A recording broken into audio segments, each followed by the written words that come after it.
Irmãos, a paz do Senhor, amém. É com alegria que estamos juntos. Hoje, 7 de setembro, né? O dia da independência, em que se comemora a independência do Brasil. E no próximo domingo,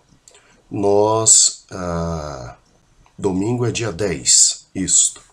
No próximo domingo, nós estaremos trabalhando com a lição número 6 da nossa revista.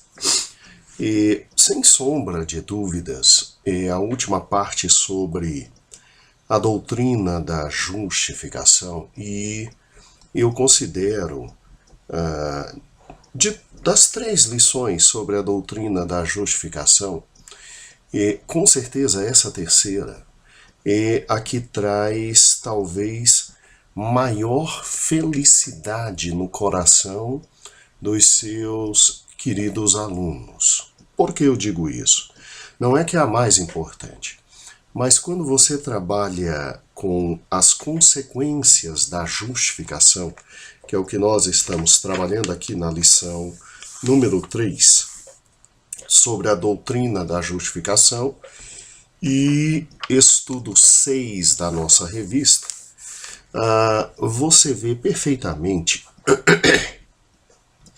quais são os resultados da justificação e quais são as consequências que a justificação traz. E quando o apóstolo Paulo, que é quem mais trabalha na Bíblia com a questão da fé e com a questão da justificação pela fé, né? Quando o apóstolo Paulo, em 3 cartas dele, primeiro Hebreus, eu creio que Hebreus tenha sido escrito por Paulo, depois Gálatas e, obviamente, Romanos, né? Gálatas e Romanos, nós trabalhamos com isso aqui junto com o apóstolo João.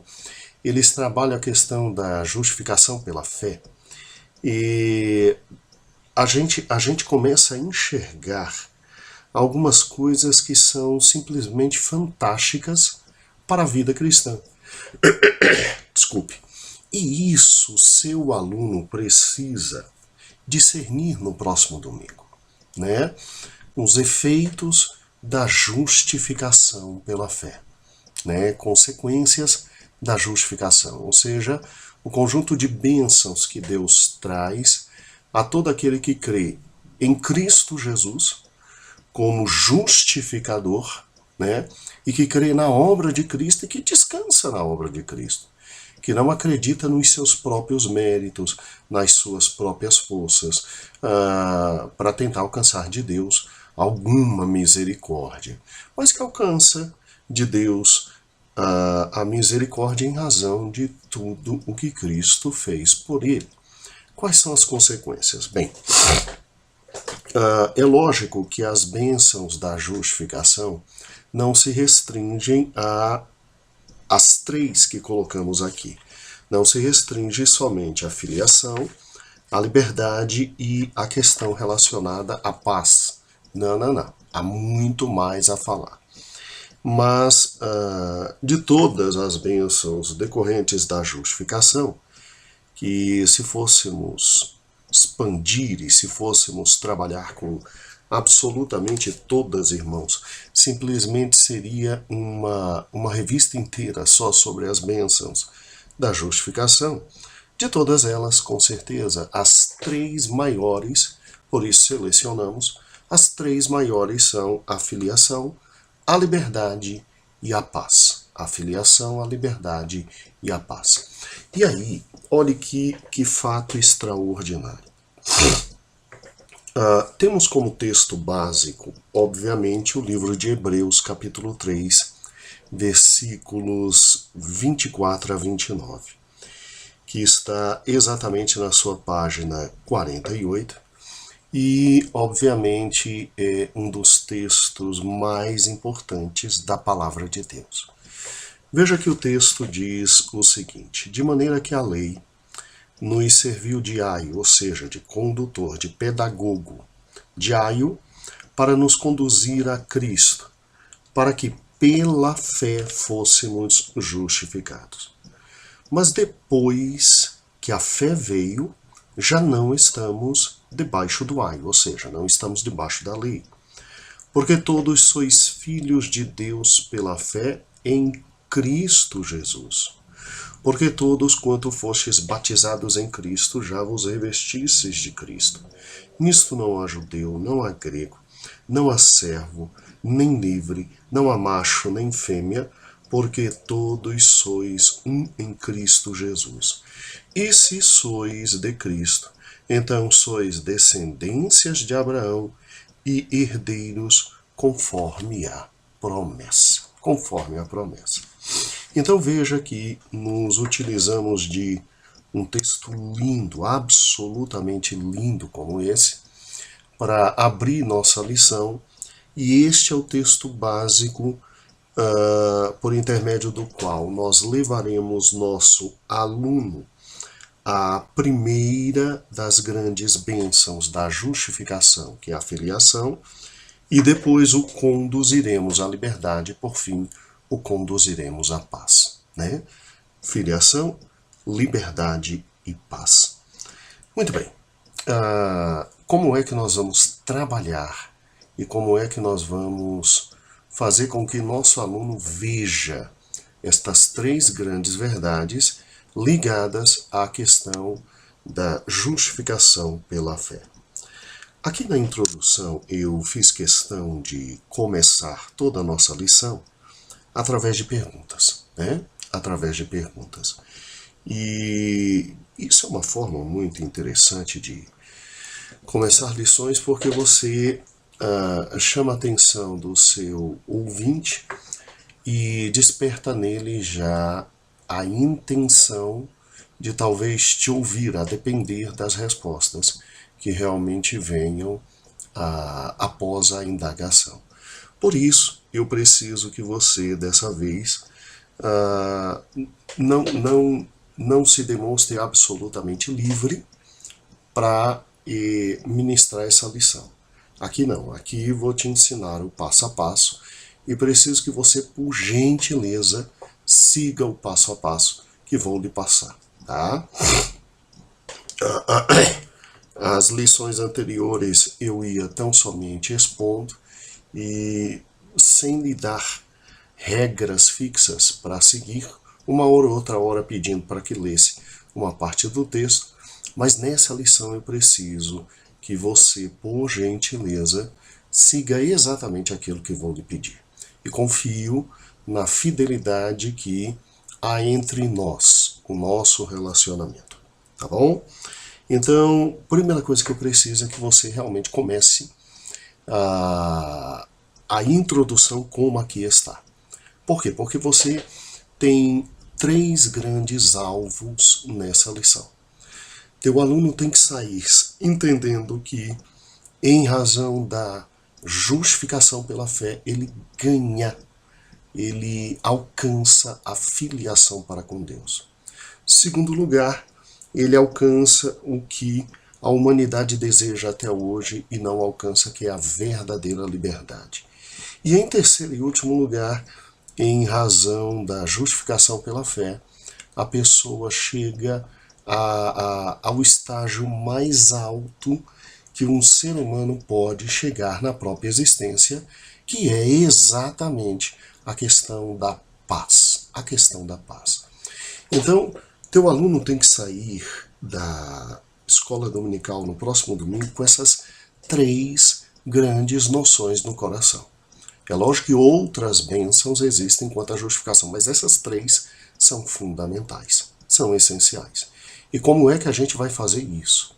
Seguindo as instruções que vou lhe passar, meu querido amado professor da Escola Bíblica Dominical. Então vamos juntos. Primeiro comece exatamente com as perguntas que aqui estão. Olhe para o seu aluno e diga, pergunte a ele, você já pensou nas consequências da justificação?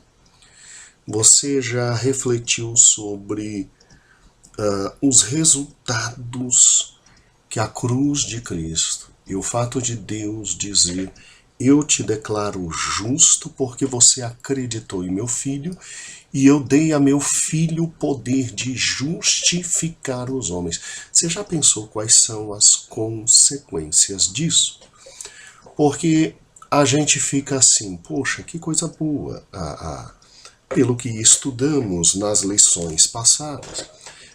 Quando Cristo me declara justo, isso é um ato dele, em razão de eu ter crido na cruz do Calvário e no caminho que Deus estabeleceu para a humanidade, e me declarando justo, eu tenho acesso à vida eterna.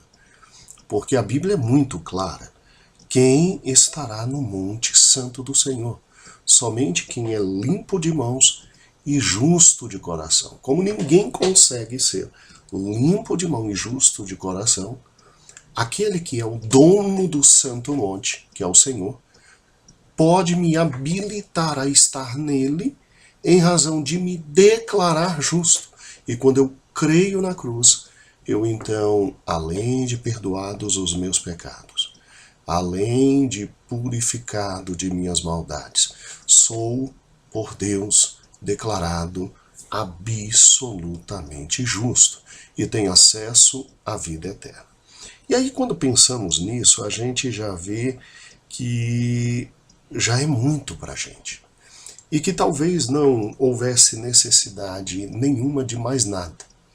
Mas por incrível que pareça, a justificação, ela nos traz 3 grandes consequências previstas na palavra de Deus, de forma extraordinária, que nós vamos ver neste momento, nesta escola dominical. Então, fazendo isso, você já realiza a introdução. Introdução. Você traz o aluno da última lição e você realiza a introdução. E aí você olha para ele e diz que 3 são as grandes consequências da justificação. A primeira é a filiação. A segunda é a liberdade. E a terceira é a paz. Filiação, liberdade e paz são consequências da justificação. Muito bem. Feito isso, vamos então, em primeiro lugar, à questão da relação entre justificação e filiação. Justificação e filiação. Olha que interessante. Voltemos então para o texto de Hebreus 3, 24 a 29. E quando você pega Hebreus 3, 24 e 26, há uma relação muito linda que o apóstolo Paulo faz nestes 2 versículos. Nós vamos ler o 24, 25 e 26, mas olha que relação linda o apóstolo Paulo faz. Hebreus 3 e 24, que está na página 48. De maneira que a lei nos serviu de aio para nos conduzir a Cristo, para que, pela fé, fôssemos justificados. Então, a lei nos leva a Cristo e nós somos justificados não pelas obras que a lei exigia de nós, porque o único que cumpriu completamente a lei foi Cristo. Então, nós somos justificados por Cristo. Né? Então a lei nos conduziu a Cristo para que, pela fé, fôssemos justificados. Então aqui Paulo está dizendo de novo que nós somos justificados pela fé em Cristo. Mas depois da fé, mas depois que a fé veio, versículo 25, já não estamos debaixo da lei. É por isso que nós não guardamos o sábado, é por isso que nós somos livres de completamente todo aquele aspecto da lei. E o versículo 26 vem num dos textos mais importantes do cristianismo, quando diz: porque todos sois filhos de Deus pela fé em Cristo Jesus. Então, olha que coisa fantástica a fé. Quando nós cremos na cruz do Calvário, e em Cristo Jesus, além de perdoados de todos os nossos pecados. O apóstolo Paulo diz que simplesmente pela fé somos feitos filhos de Deus. Então a primeira bênção da justificação é a filiação. Deus nos declara justos, e nos declarando justos por intermédio da fé, nos recebe como filhos. Nos recebe como filhos. Eu fiz questão muito clara de fazer a relação desses dois versículos aqui na página 48, quando comecei a filiação dizendo, olha, voltemos um pouquinho e leiamos a leitura bíblica em classe. Vejamos que Paulo, logo após de sua declaração de que fomos justificados pela fé, ele completa, todos vocês são filhos de Deus mediante a fé em Cristo Jesus. Então, qual é a relação? Eu creio em Cristo. Cristo, então, perdoa meus pecados. Eu vou a Cristo em razão de saber que sou absolutamente pecador. Cristo, quando creio nele, na obra dele, ele me perdoa dos pecados. E além de me perdoar dos pecados, já vi na lição passada, ele me declara justo. Me perdoou dos pecados, me declarou justo. O Pai de Cristo, que é Deus, simplesmente me recebe agora como filho. E pela fé, eu passo a ser filho de Deus. Esse fenômeno é perfeitamente entendido na medida em que o mesmo apóstolo que escreve Hebreus, que é Paulo, ele escreve Gálatas e ele diz que nós somos filhos de Deus na modalidade de adotados, né? Na modalidade de adotados. E passamos a ter a chance de chamar Deus de Pai, né? Deus de Pai. Fazer um comentário rápido aqui. É interessante, eu que também gosto do mundo jurídico, houve uma época no nosso país em que os filhos eles eram diferenciados. Os filhos gerados tinham mais direitos e mais prerrogativas que os filhos adotados. Mas os filhos adotados também eram filhos. E aí chegamos a um ponto de evolução cultural relacionada à dignidade da pessoa humana, que chegamos a questionar esta ideia de diferença entre filhos. E, obviamente, chegamos a verificar que tanto o filho adotado quanto o filho gerado naquela família, vindo por geração absolutamente natural naquela família, mereciam ser filhos na mesma qualidade, com os mesmos direitos. Interessante que defensores desta ideia, muitos deles eram protestantes, né, como nós somos, evangélicos, como nós somos, e eles se utilizaram muito de Gálatas, capítulo 4, versículo 4 e 5. Se Deus, que é Deus, Senhor de todas as coisas, gerou um único filho, chamado Jesus Cristo, e se depois ele, por intermédio da adoção, recebe a humanidade, que antigamente era mera criatura, e com o crer em Cristo se tornam filhos, e se este Deus possibilita a todos esses que crerem no seu Filho e os possibilita serem adotados como filhos, os possibilita terem herança junto com seu Filho unigênito, então por que diferenciar filhos adotados de filhos naturais? Né? Porque foi um dos grandes argumentos que eles utilizaram e hoje, graças a Deus, na República Federativa do Brasil, seja filho adotado, seja filho natural, você tem a mesma habilitação. A mesma habilitação. E com os mesmos poderes, as mesmas prerrogativas, a mesma graça. Olha que coisa fantástica, né? Olha que coisa fantástica. Agora, quando ocorre a adoção de alguém, Obviamente que os vínculos com a antiga família, eles cessam. Você deixa de ser da antiga família e você passa a ser de uma nova família. Então, você vai ter o nome da nova família, você vai conviver com a nova família, você, quando os teus pais que te adotaram falecerem, você vai ter a herança dessa nova família. Os vínculos com a antiga família, eles são cortados, né? Eu não estou dizendo que eles são mortos, porque você continua convivendo com os demais e etc. Mas é uma nova vida e novos vínculos são estabelecidos, tá certo? Então, olha que coisa interessante.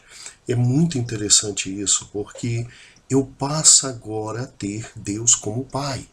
E eu passo agora simplesmente poder dizer, como está em Gálatas 4:6, Abba Pai, Abba Pai. E o mais interessante é que isso está perfeitamente em consonância aquilo que foi dito pelo apóstolo João já no início do seu evangelho, que Cristo veio para os seus, mas os seus não quiseram. E aí o que acontece? Todos aqueles que receberam Cristo, Cristo deu-lhes o poder de serem feitos filhos de Deus. E aí nós, os gentios, nós que não éramos judeus, que não éramos o povo da promessa, nós somos alcançados com a misericórdia de Deus e nós agora temos como Pai, o nosso grande Pai e Senhor, e nosso grande e maravilhoso Deus, Deus o Pai, tendo como nosso irmão mais velho e também Deus Jesus Cristo, né? Porque, convenhamos, nosso irmão mais velho é o máximo, né? É o máximo. Eu, às vezes, fico me indagando quem nos amou mais, se o pai ou se o filho, né? Eu não consigo responder essa pergunta. Tem dias que eu pego e faço raciocínios e argumentos tentando provar que o pai nos amou mais do que o filho. Aí chega num outro dia, uma série de raciocínios e argumentos vem à minha cabeça e me mostram que talvez o filho tenha me amado mais que o pai. Meu Deus do céu, é impossível responder essa pergunta. É impossível. O amor dos dois por nós foi absoluto e foi perfeito. Só Deus para nos amar tanto. Então veja, meus amados irmãos, que é aquilo que está em Romanos 8:15. Eu frisei aqui na página 48. Veja que interessante. No final da página 48 está destacado. Em Romanos 8:15, Paulo confirma mais uma vez a questão da filiação, né? O principal resultado da justificação mediante a fé é que nos tornamos filhos de Deus. Todos os seres humanos são criaturas de Deus, criados por Ele, mas os justificados passam a ser seus filhos e filhas. Através de quê? Através da fé. Através da fé. Eu aqui, agora vou confessar para você, né? Esse vídeo é assistido por professores da Escola Bíblica Dominical, vou confessar para você. Eu aqui quis abrir um parênteses, para falar sobre o nosso pai na fé chamado Abraão, né? O nosso pai na fé chamado Abraão. E pensei literalmente em trazer aqui um conhecimento de Abraão como nosso pai na fé e mostrar para os irmãos que quando aceitamos Jesus Cristo, nos tornamos filhos de Abraão e também filhos de Deus, né? Filhos de Abraão e filhos de Deus. Agora, depois pensando melhor, resolvi não trabalhar com esta questão, para que você veja o tanto de coisa que ainda era possível ser trabalhada numa lição como essa. Abrindo a filiação, só sobre filiação, isso aqui daria uma média de 3 a 4 lições. 3 a 4 lições. Mas tudo é por Deus, tudo é por Deus. E deixa eu te lembrar isso, meu amado professor, e você não precisa tocar isso com os alunos na escola bíblica dominical. Mas quando aceitamos Cristo como nosso único e suficiente Salvador, também se cumpre aquela profecia que Deus fez a Abraão lá em Gênesis capítulo 12. Ele diz, olha, eu vou fazer de ti uma grande nação. E Abraão, depois no Novo Testamento, é chamado de o pai daqueles que creram. O pai daqueles que creram. E, obviamente, quando eu aceito Jesus como meu Salvador, eu estou crendo no descendente de Abraão, e eu estou crendo na promessa que Deus fez a Abraão, e na medida em que eu creio na promessa que Deus fez a Abraão, eu, biblicamente, também me torno filho de Abraão, biblicamente também tenho as bênçãos provenientes deste querido pai chamado Abraão. Porque Abraão é o pai de todos aqueles que creem. E veja que coisa interessante. Na convenção que nós tivemos, há exatamente 2 semanas atrás, aproximadamente 2 semanas, inesquecível, né? Nossos 50 anos, inesquecível. Então, na convenção que tivemos, veja, meu amado irmão, quando papai, você se lembra que papai tocou naquele ponto em que Abraão dizimou, né? Abraão estava dizimando ali como pai na fé, não só pelo povo judeu, mas também pelos gentios, porque Abraão é o pai de todos aqueles que creem, né? Então, veja que interessante. A gente tem bênçãos muito especiais. Olha o que a justificação trouxe a nós. A justificação nos habilitou não somente ser recebidos nos céus, mas ter o direito de, mediante a adoção, sermos chamados filhos de Deus. Estarmos como filhos de Deus. E eu acho maravilhoso esse ponto, porque Deus como Pai é o Pai perfeito, é o Pai maravilhoso, é o Pai amoroso, é o Pai que está conosco, é o Pai acima de todos os pais. E a gente não precisava disso. Não havia necessidade nenhuma de Deus nos receber como filhos. Mas veja a consequência disso. Veja a consequência disso.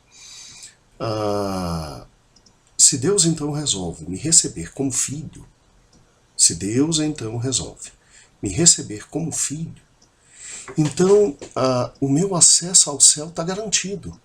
Está garantido. Ou seja, antes da gente pensar na filiação, nós já sabíamos que teríamos acesso ao céu em razão da justificação. E aquilo que já foi explanado, quem é que vai estar no santo monte de Deus? Quem tem mãos limpas e coração justo. Justo de coração. Como ninguém tem capacidade de fazer isso, Deus envia Cristo para que Cristo possibilite isso. E todos aqueles que creem em Cristo, obviamente são abençoados com a justificação e têm acesso ao céu e à vida eterna. E olha que interessante.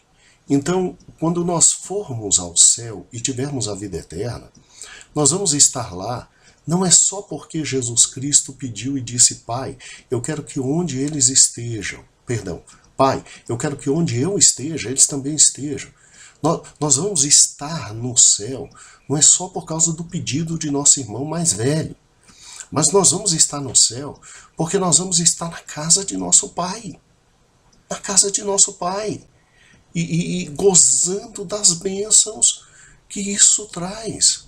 Ou seja, a morte para nós é vida. O morrer é viver. É por isso que Paulo ansiava, e Paulo dizia, olha, eu queria estar no céu, mas como vocês precisam de cuidado, eu tenho que estar aqui com vocês. Mas eu queria estar no céu. Por quê? Porque Paulo, mesmo com um filho adotado, né? Porque o único filho gerado foi Cristo. Nós somos adotados. Mesmo com um filho adotado, Paulo sabia o que era estar na casa do seu pai, na presença do seu pai, diante do seu pai, ao lado do seu irmão mais velho, gozando de todas as bênçãos. Irmãos, é por isso que aquele texto sagrado existe, que diz assim: aquilo que o olho não viu, aquilo que não desceu ao coração, aquilo que não subiu à mente, aquilo que é absolutamente inimaginável, é o que Deus tem preparado para nós. Porque você já imaginou o que é ter Deus como Pai e nos esperando para a vida eterna? Deus como Pai nos esperando para a vida eterna. Irmãos, que coisa formidável. Então, meu amado professor, não precisa falar sobre a questão da filiação no tocante a Abraão. Tá certo? Isso foi um adendo a mais que lhe dei. Mas eu quero muito que você, mesmo não tendo colocado aqui, eu quero muito que você fale para os seus alunos esta ideia que acabei de lhe passar e não pude passar na revista devido à exiguidade das páginas que nós temos. Então, fale para o seu aluno, diga a ele, olha, você está no céu agora não mais só por causa da justificação, mas também da filiação. Um pai não quer o filho fora de casa, o pai não quer o filho longe dele. E se Deus nos recebe como pai, vamos estar nos céus, não somente por causa do pedido de Cristo, de que lá ele nos quer do lado dele, mas também porque Deus é nosso Pai. Deus é nosso Pai. E como nosso Pai, nos quer eternamente perto dele. Então, irmãos, glória a Deus pela justificação. E isso não vem por obras. Quem crê nas obras não tem acesso a isso. Quem crê nas obras, quem pensa que pode, com seus méritos, alcançar alguma coisa da parte de Deus, não tem absolutamente nada disso.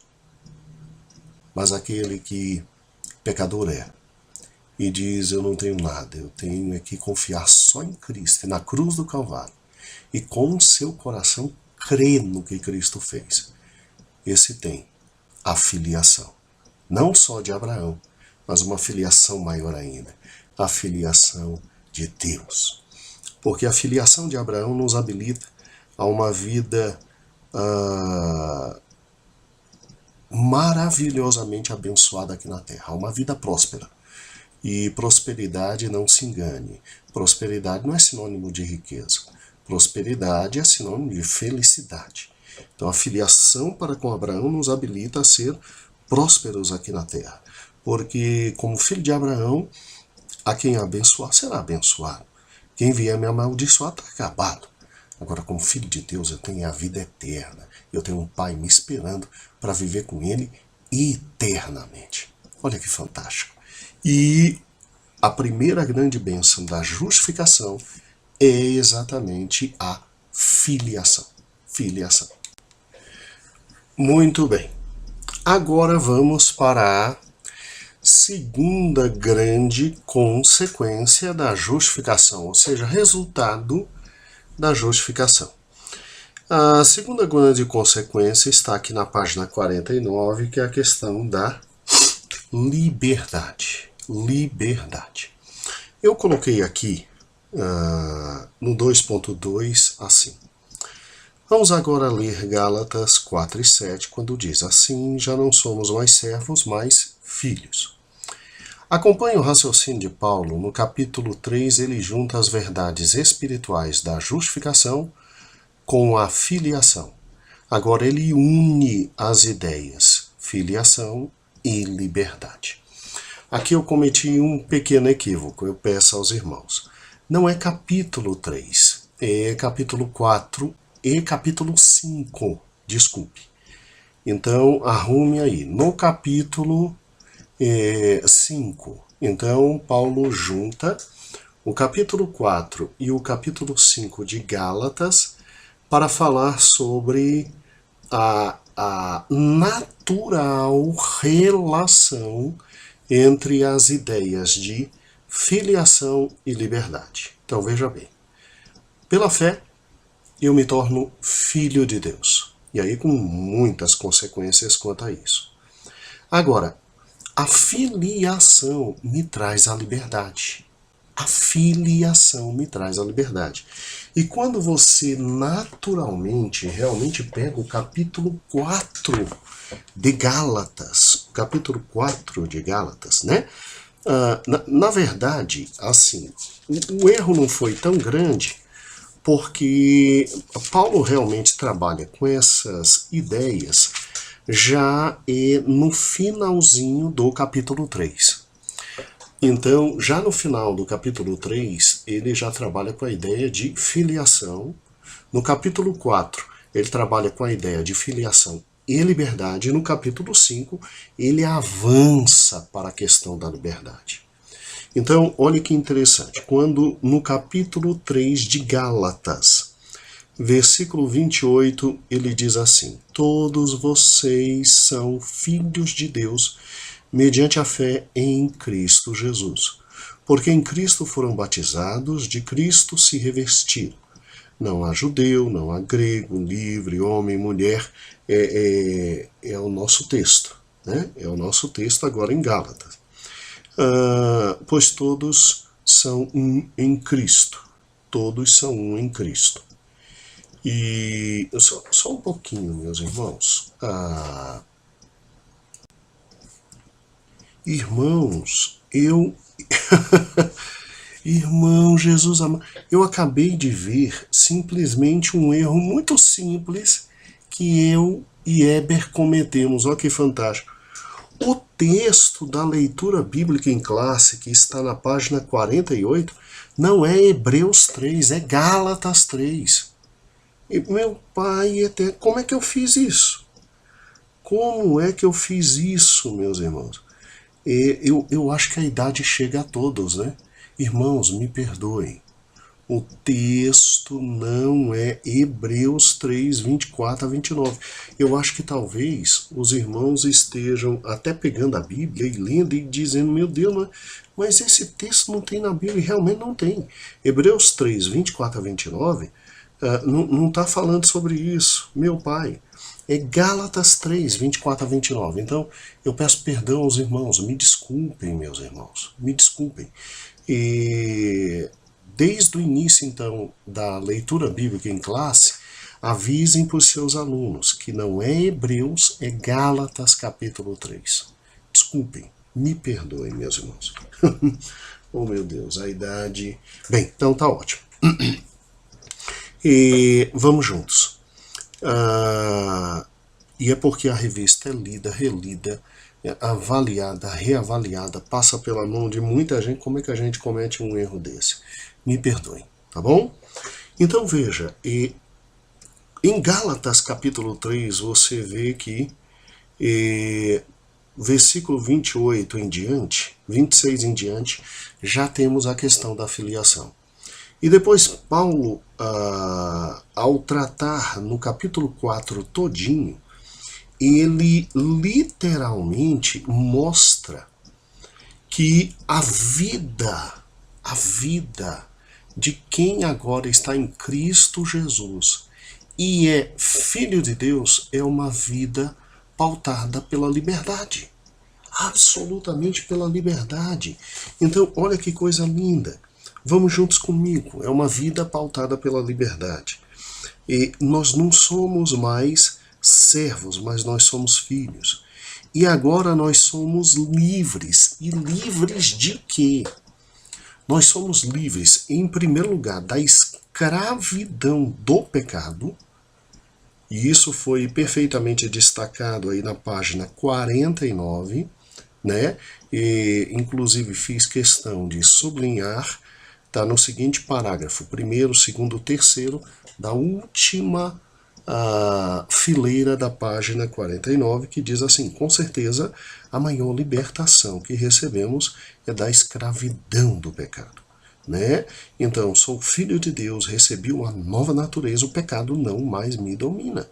É o que também está escrito em 1 João capítulo 3, versículo 9, quando diz: qualquer que é nascido de Deus não vive na prática do pecado, porque a semente permanece nele e não pode viver pecando, porque é nascido de Deus. Então, em primeiro lugar, olha que bênção extraordinária. Trabalhe com seu aluno nessa bênção de forma muito forte. O que o mundo não tem, ele tem. Ele é livre para dizer não ao pecado. Aquele que creu em Cristo recebe esta graça vinda de Deus e ele tem o poder de dizer não ao pecado. Tem a liberdade de simplesmente não pecar. Antes de aceitar Jesus, éramos escravos do pecado. Agora somos completamente livres do pecado. Isso em razão de quê? Em razão da regeneração, em razão de termos uma nova natureza. Nós não somos mais filhos de um velho homem, nós agora somos filhos de Deus. Filhos de Deus. E isso nos traz liberdade. E o que eu acho lindo é quando em Gálatas, não Hebreus, Gálatas, capítulo 4, versículo 3, diz assim: assim também éramos nós, quando éramos menores e estávamos escravizados aos princípios ou rudimentos deste mundo. Mas quando chegou a plenitude do tempo, Deus enviou o seu Filho nascido de mulher, nascido debaixo da lei, a fim de nos redimir, para que recebêssemos a adoção de filhos. Então veja Paulo de novo relacionando a questão da liberdade com a filiação. Cristo não só nos libertou da escravidão do pecado, mas nos libertou dos rudimentos deste mundo. Ou seja, aí eu coloquei isso na página 50, ou seja, dos sistemas terrestres de existência. Como assim sistemas terrestres de existência? Meu amado, você sabia que o mundo tem uma forma de pensar, agir, raciocinar, entender, discernir? Sim, o mundo tem. O mundo tem uma maneira natural de viver. E isto está no pacote que Paulo chama de rudimentos deste mundo. Então, olha que interessante. Você existe num sistema de divindades, de práticas cerimoniais, de entendimentos sociais e políticos absolutamente malignos, que determinam a forma de existir, a forma de vestir, a forma de andar, a forma de falar, a forma de dizer, a forma de ter, a forma de não ter, a forma de pensar. E Deus, quando aceitamos Jesus Cristo, além de nos justificar, Deus nos deu liberdade para viver independentemente desse sistema e dessa forma. Por isso que o apóstolo João diz em 1 João 2, 15 e 17: não ameis o mundo, nem o que no mundo há. Se alguém ama o mundo, o amor do Pai não está nele, porque tudo que há no mundo, concupiscência da carne, concupiscência dos olhos, soberba da vida, não é do Pai, mas do mundo. E o mundo passa, sua concupiscência. Mas aquele que faz a vontade de Deus permanece para sempre. Então, olha que coisa fantástica. Eu criei no sacrifício de Cristo. Por que eu criei no sacrifício de Cristo? Porque eu não tenho nada a apresentar diante de Deus que possa fazer com que Deus olhe para mim e diga: eu recebo esse homem porque esse homem é justo, esse homem é bom, esse homem é digno. O máximo das nossas obras de justiça diante de Deus são trapos de imundície. Então Deus manda Jesus ou a gente estava acabado. Quando cremos em Cristo, Cristo nos justifica, nos perdoa, nos limpa de todos os pecados. Mas ele vai além. Ele nos dá o direito de sermos filhos de Deus. E a consequência dessa filiação é: Deus não tem filhos escravos.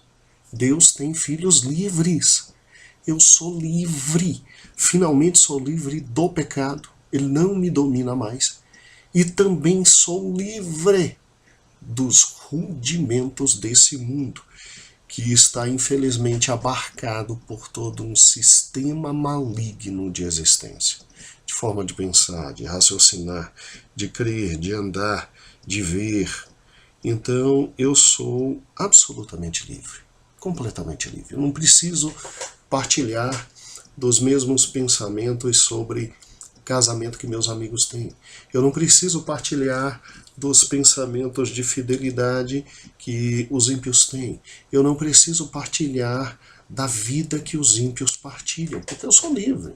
Eu estou livre desses rudimentos. Eu posso viver uma vida absolutamente superior a tudo isso, sem me manchar com tudo isso, não é?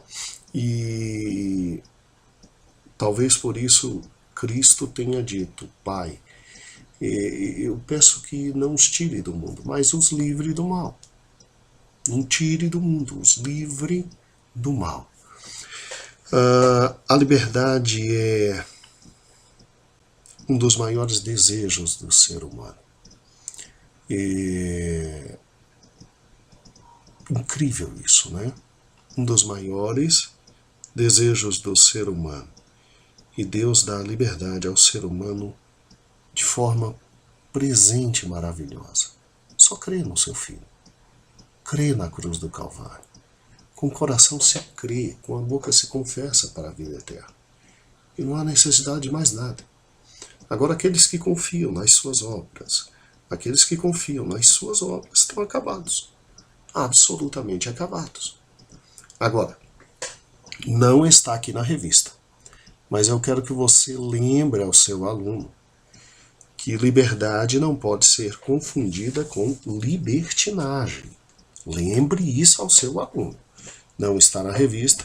Lembre ao seu aluno que liberdade não pode ser confundida com libertinagem. Porque depois de Paulo falar no capítulo 4 todinho sobre a relação de filiação e liberdade, no capítulo 5 ele dedica o capítulo 5 toda a liberdade. Ele diz de forma muito clara: foi para a liberdade que Cristo nos libertou. Portanto, permaneçam firmes e não se deixem submeter novamente ao jugo de escravidão. Não volte ao pecado. Né? Então, se ele já me libertou, não preciso voltar ao pecado. Agora, se ele já me libertou, também não posso cair na loucura de pensar que tudo que eu faço é ato de liberdade e eu sou livre para literalmente fazer tudo o que eu quero. Olha, como o apóstolo Paulo, no versículo 13, nos salienta isso. Irmãos, vocês foram chamados para a liberdade, mas não usem a liberdade para dar ocasião à vontade da carne. Ao contrário, sirvam uns aos outros, mediante o amor. Então, olha que interessante, há um perigo muito grande para aqueles que se defrontam com a liberdade, né? O primeiro, nunca acreditar nela e morrer de medo e viver sob o palio da escravidão, né? Ou então acreditar tanto na liberdade que aí vai para o outro extremo, de simplesmente crer que pode fazer tudo que vier na cabeça, que é livre. Então eu sou livre, eu vou fazer tudo que me der na cabeça. Aí não, aí está dando ocasião à vontade da carne e infelizmente está voltando a servir a escravidão do próprio pecado. Então nem um extremo nem o outro. Eu tenho que crer. Eu tenho que crer que após aceitar Jesus, se eu era alcoólatra, o Senhor me libertou. E eu não estou mais preso ao álcool.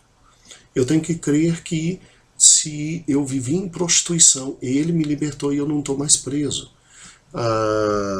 Agora, eu também tenho que crer absolutamente que a minha liberdade não pode dar ocasião à carne. Não, eu fui completamente livre, absolutamente livre. Então, se eu estou livre, não tem problema. Eu que era alcoólatra, posso ir e beber um pouquinho de uísque, porque eu sou livre e o uísque não vai mais me influenciar. Não, não é assim. Eu que agia com prostituição, eu agora posso ir lá no prostíbulo, tenho capacidade tranquila e absoluta de ficar ali por 2, 3 horas, inclusive provar que a prostituição não me cerca mais. Não. Se você vai ao prostíbulo, lá você dá ocasião à carne e você passa a voltar a ter desejos horríveis. Então, a liberdade é com responsabilidade. Eu tenho que crer que eu fui livre. Creio que eu fui livre. Eu tenho uma nova vida com Cristo. Mas liberdade não é libertinagem. Não se vive de qualquer jeito, dando ocasião à carne. Isso não está na revista. Eu peço que o irmão, por gentileza, também toque nesse assunto. E por fim, o mais bonito. Eu pessoalmente acho que é o mais bonito. A questão da paz. A questão da paz. Olha que interessante. Aqui eu saí de Gálatas, capítulo 3, e não Hebreus. Já estou falando de novo, meu erro. Gálatas e não Hebreus.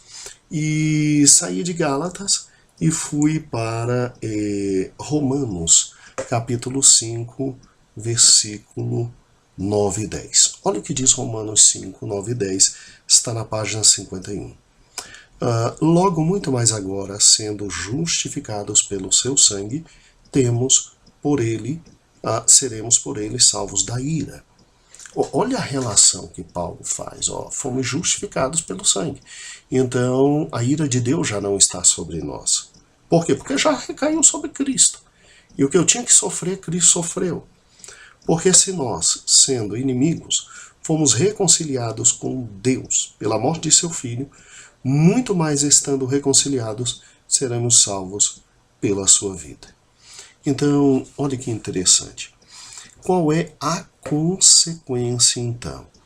Eu que era inimigo de Deus, por intermédio da justificação e da morte de Cristo, fui feito com Deus, foi feita com Deus a minha reconciliação por intermédio de Cristo. E isso redunda em Romanos capítulo 5, versículo 1. Sendo, pois, justificados pela fé, temos paz com Deus por nosso Senhor Jesus Cristo. Então, nós temos a paz em decorrência da justificação. Paz em decorrência da justificação. Eu não sei se os irmãos já puderam pensar na paz e sobre os 3 grandes ângulos que precisamos. Em primeiro lugar, a coisa que mais precisamos na vida é paz. Todos nós precisamos. Paz social, paz interior, paz espiritual, é o que a gente mais deseja. A falta de paz traz desequilíbrios psicológicos, hormonais, físicos, doenças. E talvez por isso Cristo tenha atraído muitas pessoas quando diz: a minha paz vos dou, não vos la dou como o mundo a dá.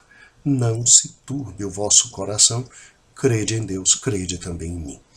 Então, quando Cristo diz, crede em Deus, crede também em mim, ele estava dizendo, creia em mim, porque eu sou capaz de te fornecer o que ninguém te fornece, que é paz. E ele pode cumprir essa promessa por uma razão simples, ele é Senhor e ele é Deus sobre todas as coisas. Então, quando a gente olha para a cruz e crê no sangue de Cristo e na justificação, nós que éramos inimigos de Deus, deixe isso bem claro ao seu querido aluno, éramos inimigos de Deus, nos tornamos de novo, reconciliados com Ele. Somos reconciliados com Cristo. E a consequência imediata é a querida paz. É a querida paz. Em primeiro lugar, a paz com Deus. deixamos de ser inimigos com Deus, e eu explano isso de forma muito direta na página 51, né? Primeiramente, restabelece a paz com Deus. Segundo lugar, se restabelece a paz com as outras pessoas. Paz com Deus, paz com o meu próximo. Também exploro isso na página 51 e parte da página 52. E, em terceiro lugar, paz interior. Aquela paz que ninguém pode dar e que é cumprimento absoluto e inequívoco por parte de Cristo. Irmãos, este ponto da lição, ele é tão relevante, não estou dizendo que os outros não são, mas ele é tão relevante que eu gostaria que o irmão, por gentileza, ensinasse esse ponto da seguinte forma. Primeiro, estabeleça a ideia central. Éramos inimigos de Deus. E a Bíblia diz que aquele que crê na morte de Cristo está reconciliado com Deus e, portanto, não há mais inimizade com Deus. Então, se restabelece uma relação de paz nossa com Deus. Por uma razão simples. Nós somos filhos. E a coisa que mais se deseja entre pai e filhos é paz. É uma relação de paz, é uma relação de amor, é uma relação de vida, é uma relação de troca, é uma relação de companhia, é uma relação de compromisso, é tudo que há de bom. E aí o que ocorre? Estabelecida a paz com Deus, há um segundo ângulo. Essa paz se estende para com os demais. Essa paz se estende para com os demais e essa paz se estabelece de forma muito forte no nosso interior. Tudo como fruto da justificação. Agora, eu peço encarecidamente que depois que você apresentar, olha, a paz com Deus se estabeleceu, imediatamente vem a paz com o próximo, e imediatamente a paz interior. Agora, olhe para ele e diga como tudo isto acontece. Aí eu peço encarecidamente que você pegue aqui a revista e leia com ele a página 51, leia a página 52, com muita calma, mostrando para ele, em primeiro lugar, a questão da paz com Deus, em segundo lugar, a questão da paz com as pessoas, e em terceiro lugar, a questão da paz interior. E quando você tocar na questão da paz com outras pessoas, né? É lógico que a revista está dizendo que antes de Cristo nós vivíamos em discórdia, mas depois de Cristo não há mais necessidade de viver em discórdia. E eu peço que você faça algo que eu não fiz na revista, mas que é fundamental. Diga que, na medida em que eu fui tocado e tenho paz com Deus, que é meu Pai, então eu agora tenho que lutar para sempre ter paz com o meu próximo. Paz com o meu próximo. Paz com o meu irmão. Paz na igreja. Eu tenho que ser instrumento de paz. Seguir a paz com todos. Está dizendo com todos. O cristão é aquele que dá uma boiada para não... Perdão. O cristão é aquele que dá um boi para não entrar numa briga e dá uma boiada para dela sair. Esse é o cristão. A gente não é como o mundo, que dá um boi para não entrar numa briga e que dá uma boiada para dela não sair. A gente não é assim.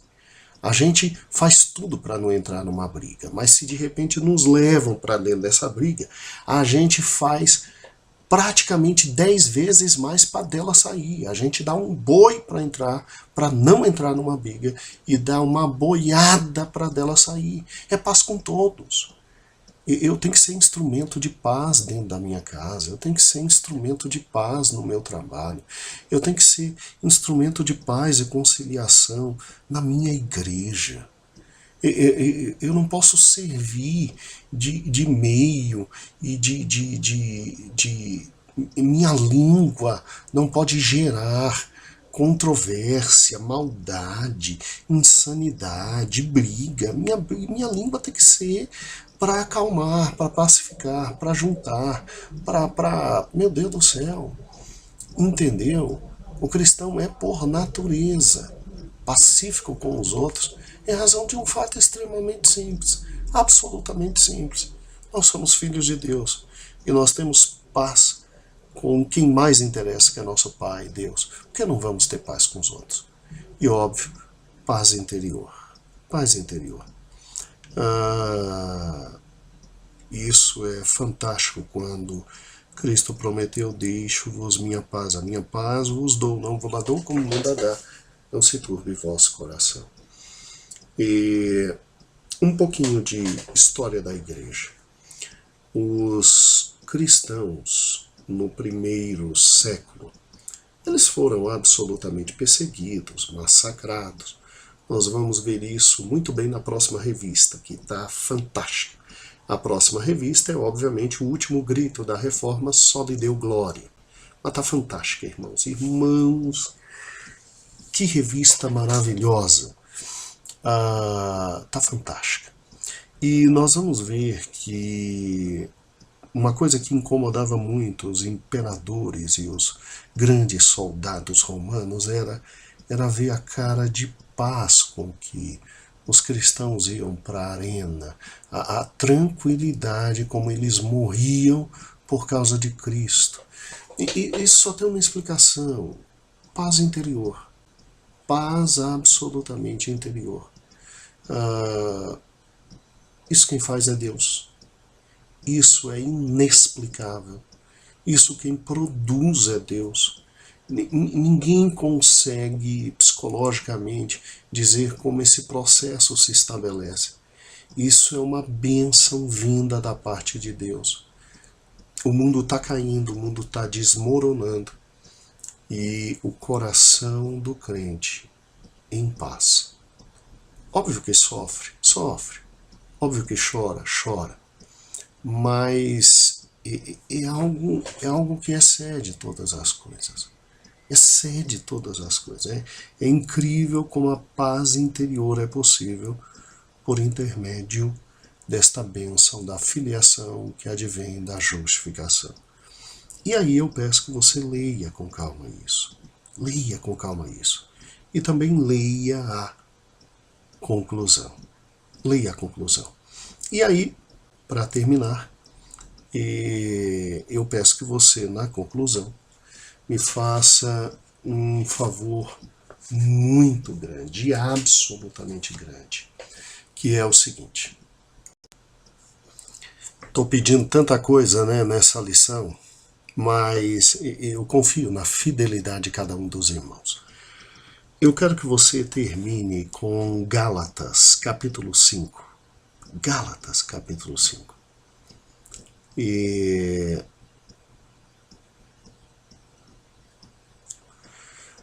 versículo 1 diz assim: foi para a liberdade que Cristo nos libertou. Portanto, permaneçam firmes e não se deixem submeter novamente a um jugo de escravidão.